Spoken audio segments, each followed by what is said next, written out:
स्वागत आहे आपलं बाळासाहेब दुधाळे आपल्या यूट्यूब चॅनलवरती। आपण आपल्या चॅनलवरती असेच नवनवीन व्हिडिओ घेऊन येत असतो, जसे की शेळी पालन असेल, कुक्कुटपालन असेल किंवा नवयुवक तरुणाच्या यशोगाथा, भरपूर असे आपण व्हिडिओ आपल्या चॅनलवरती पाहितले असतील। तर आजचा व्हिडिओ हा विशेष असणार आहे। तर आज आपण पाहणार आहोत गावरान कुक्कुटपालनविषयी एक माहिती। यामध्ये गावरान कुक्कुटपालन त्यासोबतच शेळी पालनही आहे।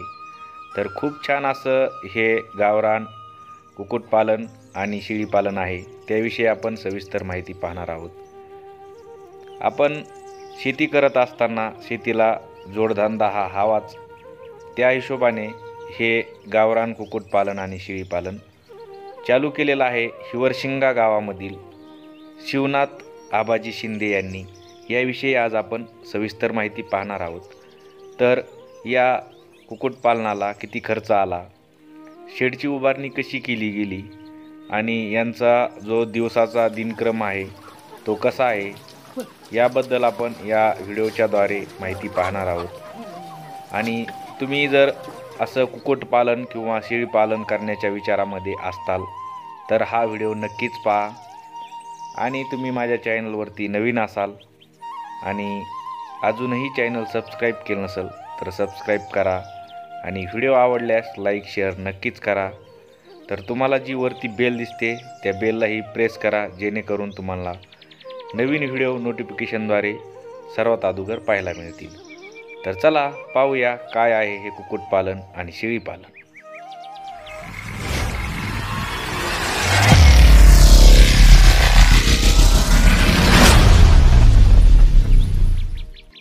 तर नमस्कार पशुपालक मित्रांनो, तर स्वागत आहे तुमचं बाळासाहेब दुधाळे आपल्या यूट्यूब चॅनलवरती। तर आपण आपल्या चॅनलवरती असेच नवनवीन व्हिडिओ घेऊन येत असतो, जसे की कुक्कुटपालन असेल, शेळी पालन असेल, नवीन तरुणाच्या यशोगाथा असतील, ब्लॉगिंग असेल किंवा पर्यटन स्थळ असतील। तर असंच आपण आज आलेलो आहोत हिवरशिंगा गावामध्ये। एक स्वराज म्हणून गोट फार्म आहे आणि एक त्यामध्येच असं गावरान कुक्कुटपालनचा प्रयोग केलेला आहे। तर पाहणार आहोत या शेतकऱ्याची यशोगाथा, त्यांनी कसा नवीन प्रयोग केलेला आहे। तर पाहूया, चला पाठीमागं तुम्हाला शेड दिसत आहे, तर चला पाहूया काय आहे हा नवीन प्रयोग। तर चला पाहूया।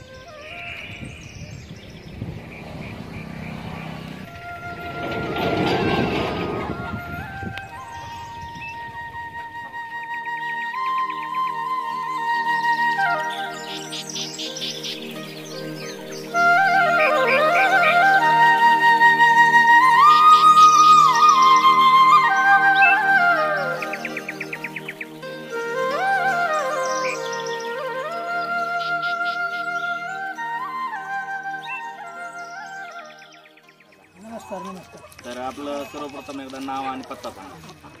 शिवनाथ आबाजी शिंदे, राहणार हिवरशिंगा, तालुका जिल्हा तालुका शिरूर, जिल्हा बीड। बरं, जे आपण हे जे तुमचं गोट फार्म आहे, म्हणजे त्यामध्ये तुम्ही कोंबडी पालन पण केलं आहे, तर ते किती वर्ष झाले तुम्ही चालू केलेलं? आम्ही 3 वर्ष झालं समजा हे चालू केलेलं। पण असे शेती बघत आपलं हे केलेलं आहे चालू, बरं वाटतं हे जरा याचा खर्च अडकवला त्याला। तर आपल्याकडे सध्या किती कोंबड्याची संख्या आहे? जवळजवळ म्हणजे 300-350 कोंबडी आहे।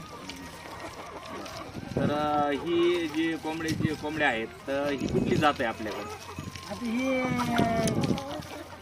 गावरानमधूनच आहे समजा। गावरान पातळी आरा, पाथडी किल्ले आणतात सुद्धा, पाथडी गावरान म्हणते त्याला।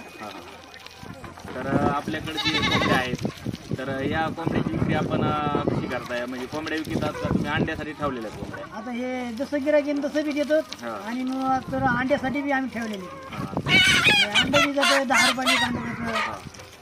तर ह्याला मार्केट कसं आहे आता तुमचं? हे कोंबड्याला गिरायक तुम्ही कसं येतं, गिरायक वगैरे कसं आहे? गिरायक असा आपण बोललेल्यावर येईल, ते एखादा व्यापारी येतो, नाहीतर मग आपलं घरगुती आले म्हणजे घरगुती द्यायचे, असं चालू आहे आपलं। तर आपल्याकडं पाठीमागे शेळ्या पण दिसत आहेत, तर आपल्याकडं शेळ्या किती आहेत सध्या? शेळ्या लहान मोठ्या 20 खायचा, 20। लहान मोठ्या। तर आपल्याकडे शेळ्याची जात कुठली आहे? शेळ्याची जातली म्हणजे गावरान। तर काका आम्हाला सांगा, तुम्ही जे हे कुक्कुटपालन केलंय, शेळीपालन केलंय, हे नवीन थोडा प्रयोग केलेला मला दिसतोय. कारण काही ठिकाणी कसं असतंय, फक्त कुक्कुटपालन असतंय किंवा कोंबडी पालन असतंय, म्हणजे शेळीपालन असतंय. तर आपण जे केलेलं आहे, तर ही तुमच्या डोक्यामध्ये आयडिया कशी आली की आपण हे दोन्ही एकत्र केल्याच्यानंतर ह्याचा आपल्याला बेनिफिट होईल? आम्हाला कसं वाटलं, एका पशीची माणूस घोटण्यापेक्षा मग आपल्याला दोन्ही तयार केलं. म्हणजे मग आपल्या शेतीतून शेळ्याला खायला भेटतं आणि ते शेतीचे दाणे हे आपले पिकलेले असले की मग ते आपले बघलं टाकायचे. असं मग दोन्ही म्हणून आपलं शेतीचा जोडधंदा म्हणून आम्ही सुरू केला येऊ.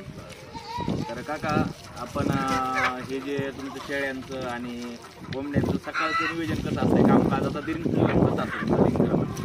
दिवसभर काय करायचं, सकाळी उठणे, यांना पाणी चारा करणे, शेळ्याला पाणी चारा करणे आणि दिवसभर पुन्हा काम करणे आपलं. म्हणजे कामात काम होऊन जातं आपलं. आपण शेळ्यासाठी काय चारा देतात शेळ्याला? आता शेळ्यासाठी आम्ही एक दुर्भिंडीची एक समजा वाटणी लावलेली. ती दुर्भिंडीचा पाला मुरून आणायचा, टाकायचा, रोज आणायचं. घास मेथी घास टाकलेला आहे, ते मेथी घास ते टाकतो आम्ही. तर कोंबड्यासाठी आपण घरचं समजा धान्य टाकतात, तर कसं असतं, कोंबड्या घास वगैरे खातात, ते पण तुम्ही टाकता का? हा, मेथी घास खातो, मेथी घास टाकतो, खुरपणीचं गवत ते टाकतो, वाटलं तर एक टाइम तांदूळ टाकतो, टाकावं लागतं. आपल्याकडं जे शेळ्या आहेत, तर या शेळ्यांची तुम्ही संख्या सांगितली, आपल्याकडे 15-20 शेळ्या आहेत. तर ही जी शेळ्याची जी बकरी असते किंवा ज्या पाठी असतात त्यांची विक्री कशी असते? विक्री म्हणजे कधी शिरूरच्या बाजारावर नेतो, एखाद्या वेळेस नेतो व्यापारी बोलतो. म्हणजे जसं आपल्याला जशी गरज भासेल तसं आपलं देऊन टाकतो आम्ही. आता आम्हाला एक सांगा, आपण कोंबड्या केल्यात, आपण शेळ्या पण केल्यात, तर आपल्याला खरंच हे म्हणजे असं शेळ्या कोंबड्या हे परवडतं का? बरं परवडतं. मग शेवटी कसं असतं, शेतीला जोडधंदा म्हणून हे बरं म्हणतं. हे समजा आपल्याला शेतीतच खरंच बघायचं म्हणलं, निवड शेतीवर केलंच नाही. त्याच्यामुळे शेळी आणि कोंबडी हे शेतीला जोडधंदा म्हणून बरं म्हणतो. कारण आपला इतर खर्च तेल मिठाचा गव्हाणा पण हे खर्च निघून जातो, मेंटेनन्स भाग होतो आपला. आणि चांगल्या प्रकारे केलं तर अजून बी त्याला पोर्टेबल होऊ शकतं. हा, वाटतं. तो काय करावं लागतं, केल्याशिवाय कोणतंच नजर पडतं. म्हणजे प्रॉपर काम करावं लागतं. करावंच लागतं. कष्ट केलं तरच कुठं आपल्याला फळ आहे, त्याचं मेहनत लागते, त्याच्या मागे मेहनत असलं तरच आपल्याला परवडतं. बरं काका, आपल्या जे कोंबड्या आहेत, तर हे कोंबड्याची किंमत सरासरी किती? आपण ही जी कोंबडी आहे तर कितीला विक्री करताय? अरे कोंबडीचं विकतो समजा 300 रुपये, 400 रुपये, जसं नग असेल तसं. म्हणजे लहान किंवा मोठा, वजनावर म्हणलं तर वजनावर देतो, नगावर म्हणलं तर नगावर देतो. म्हणजे जसं आवक जावक होईल तशी त्या पद्धतीने देतो. जसं गिरायक आहे तसं आपण विकतात. तर आपण हे कुक्कुटपालन केलंय, कोंबड्या तुमच्या आहेत, तर ह्यांना आता हे बंदिस्त आहे पूर्ण का अर्ध बंदिस्त? म्हणजे कसं याला बाहेर सोडतात का इथंच असते पूर्ण? नाही, इथंच आतमध्ये. यांना कसं मांजर खाणार, कुत्रं खाणार, त्याच्यामुळं ते आतच असतं, बाहेर नाही सोडून देणार. तर आपण ही जाळी केलेली, शेड केलेलं आहे पाठीमागं, तर तुम्ही हे जे कुक्कुटपालन करता वेळेस हे म्हणजे पहिलंच होतं का तुम्ही आणल्याच्या नंतर हे बनवलंय? नाही, अगोदरच बनवलं आम्ही. की मोर आपलं म्हणजे हे जवळजवळ म्हणजे 3 लाखाचं तयार केलं आम्ही चौकट. जाळी, हे दांडं, हे चौकट बांधकाम, पत्रे, हे 3 लाख गेलेत आमच्या ह्याला बांधायला. नंतर मग हे व्यवसाय आम्ही सुरू केला. बरं काका, आम्हाला सांगा, तुम्ही हे 3 लाख खर्च करून एवढं जाळी वगैरे मस्त बनवलंय, पाठीमागे शेड दिसतंय, गावरान पद्धतीने आपल्या जुन्या काळातला कोटा पण आहे, तर तुम्ही 3 लाख रुपये खर्चून हे बनवलंय. तर आत्ताच आपण सर्व कुक्कुटपालनची माहिती पाहिली, कुक्कुटपालनही पाहिलं, पाठीमागे दिसतंय तुम्हाला मस्त अशा कोंबड्या आहेत, खायला टाकलं त्यांना खाद्य वगैरे खात्यात. तर काका आम्हाला सांगा, जे आपल्या कोंबड्या आहेत, या कोंबड्याची जी तुमची अंडी असते, तर अंडी तुमच्याकडे किती निघते दिवसाला? दिवसाला निघते 60-70 अंडे असे निघते. कारण कसं ते जे क्वालिटी असते समजायचं, काही खुडूक होत्या, काही अंड्यावर येतात, त्या हिशोबात म्हणजे कमी जास्त होतच समजायचं. नियमान सोडतं एवढं. म्हणजे दिवसाला आपलं सरासरी 60-70 अंडे निघते समजायचं. बरं, हे जे 60-70 जे अंडे निघते, तर ह्याची विक्री कसं? तुमची विक्री तर फार्मवरच होती का म्हणजे बाहेर? कसं म्हणजे व्यापाऱ्यावर अवलंबून राहतं. एखाद्या वेळेस घरगुती गिरायक येतं, एखाद्या वेळेस व्यापाऱ्याला देतो. 10 रुपयाला अंडा ह्या पद्धतीने आपल्याला विकत होता. आता आपलं रोडच असल्यामुळं बऱ्याच लोकांना तुमचं फार्म माहिती आहे, स्वराज फार्म म्हणून रस्त्याने लगेच दिसतंय. आपल्या ह्या बीड शिरूर जे रोड आहे, बीड शिरूर कासार, त्या रोडच्या जवळच आहे आहे स्वराज गोट फार्म आणि हे फार्म बघताय तर आपलं हे जे बीड पाथर्डी नगर रोड आहे तर या हिवरशिंगा गावाजवळ शिंदे वस्ती म्हणून आहे कॅनलच्या जवळच. तर तिथं आपण जर आलात कधी ह्या रोडनी तर आपल्या ह्या रोडच्या जवळच आहे, तुम्हाला सहज असं निदर्शनात येईन असं हे स्वराज गोट फार्म आणि गावरान कुक्कुटपालन. तर तुम्हाला जर कुणाला जर गावरान जर अंडे पाहिजे असतील तर तुम्हाला इथं सहज उपलब्ध होतील. तर खूप छान असं हे गोट फार्म आहे. आपण पाहितलं सर्व जाळी वगैरे पाहताय पाठीमागे खूप छान आहे. तर काका आम्हाला सांगा, आपल्या ज्या कोंबड्या आहेत, आपले जे कोंबड्या आहेत या कोंबड्यांना तुम्ही जे खाद्य टाकतात तर ते खाद्य दिवसाला म्हणजे तुम्ही जे टाकतात दिवसा म्हणजे 4 वाजता समजा सकाळी टाकतात किंवा कधी संध्याकाळी टाकतात तर ह्याचं प्रमाण किती असते? ते म्हणजे कसं समजा ज्वारी हो हे हो 5 किलो 10 किलो ह्या पद्धतीने आम्ही टाकीत असतो. नियमाने थोडं शेतकऱ्याचं टाकणं होते म्हणजे डायरेक्ट आपलं शेतकऱ्याचं माप हे झुकतं असतं. झुकतच असतं. त्याच्यामुळे 10 किलोच्या 5 किलोच्या हिशोबात आपल्या टाकतो आम्ही, जसं त्यांना जसं खायला लागण असं त्या हिशोबात टाकीत असतो. तांदूळ आणतो विकत, कधी त्यांचं खाद्य भेटतं ते खाद्य आणतो, काही दोन्ही मिक्स करून टाकतो म्हणजे मग अंड्याला त्याला बरं म्हणतो. पण आता जे तुम्ही खाद्य टाकताय समजा त्यांना बाजरी टाकताय, ज्वारी टाकताय, गहू टाकताय, तांदूळ टाकताय तर अंड्यासाठी म्हणजे आपल्याला जास्त करून कोणतं असं परवडतं की ज्याच्यामुळे अंड्याची वाढ होते असं एखादं खाद्य आहे का? अंड्याला आहे ना, मग खाद्य मिळतं ना त्यांच्याकडे. अंडे म्हणजे पोषक बी राहतात ते आणि अंडे बी देते. आपण बाजरी टाकतो, काही ज्वारी टाकतो, जे बरं म्हणतो त्यांनी अंडे देतात. ज्वारी बाजरी हा देते, काही काही फक्त गव्हाने अडचण येते असं सांगत येतं. आम्हाला काय अनुभव नाही, पण सांगतात की बाबा समजा गहू टाकल्यावर अंडे देत नाही असं म्हणते. आम्ही गहू नाही टाकतो, बाजरी ज्वारी आणि त्यांचं खाद्य हे मिळून टाकतो.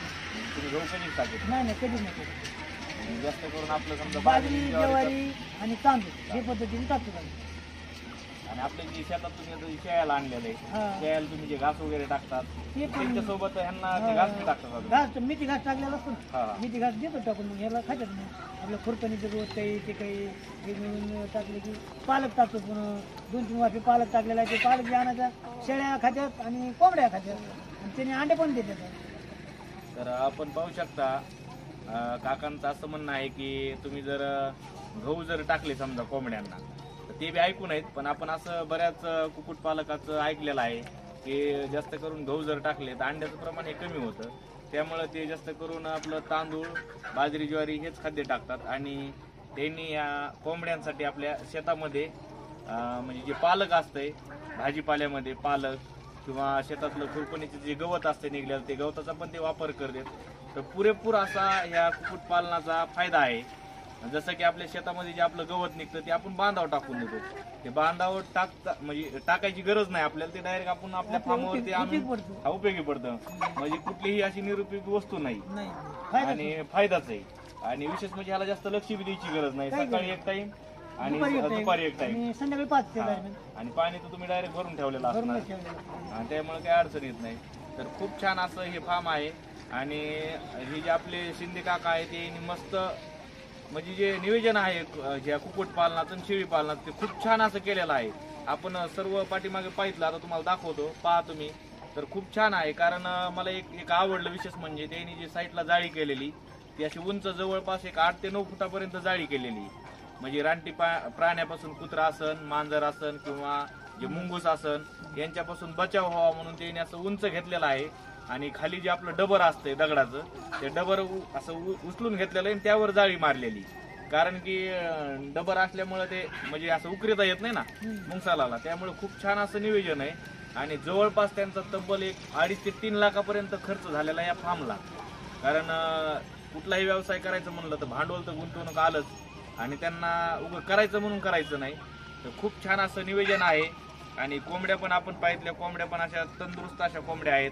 तर काही फार्मवर आपण पाहतो कोंबड्याला अशी मरतूक असते म्हणजे व्यवस्थित कोंबड्या नसतात. तर त्यांनी आता सांगितलं की शेतकऱ्याचं माप हे झुकतं असतं आणि जे खाद्य देते ते कोंबड्यांना ते व्यवस्थित असं म्हणजे जास्त प्रमाणात दिलं जातं, कुठलीही त्याला हलगर्जीपणा नाही.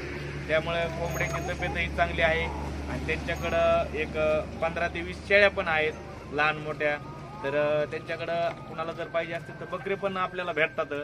आणि खूप छान पाहण्याजोगं असं हे कुक्कुटपालन आहे आणि शेळीपालन आहे. तर तुम्ही कधी जर आलात तर आपल्या या हिवरशिंगा गावामध्ये वस्ती अलीकडे शिंदे वस्ती कॅनल जवळ. तर तुम्ही कधी येऊन व्हिजिट देऊ शकता किंवा कुणाला जर कोंबड्या लागल्या ते पण घेऊन जाऊ शकता. तर खूप छान आहे. तर तुम्ही माझ्या चॅनलवर नवीन असाल आणि असेच आपल्याला नवनवीन व्हिडिओची माहिती पाहिजे असेल तर नक्कीच आपलं चॅनल सबस्क्राईब करा आणि वरती तुम्हाला जी बेल दिसते त्या बेलला प्रेस करा, जेणेकरून तुम्हाला नोटिफिकेशनद्वारे आमचे व्हिडिओ तुमच्यापर्यंत लवकर येतील. आणि तुम्हाला जे स्क्रीनवर नंबर दिसतोय ते नंबर ह्या काकांचा नंबर आहे, त्या नंबरवरती कॉल करून सविस्तर तुम्ही माहिती त्यांना विचारू शकता. तर चला भेटूया अशाच माहितीपर व्हिडिओमध्ये. तोपर्यंत धन्यवाद, काळजी घ्या.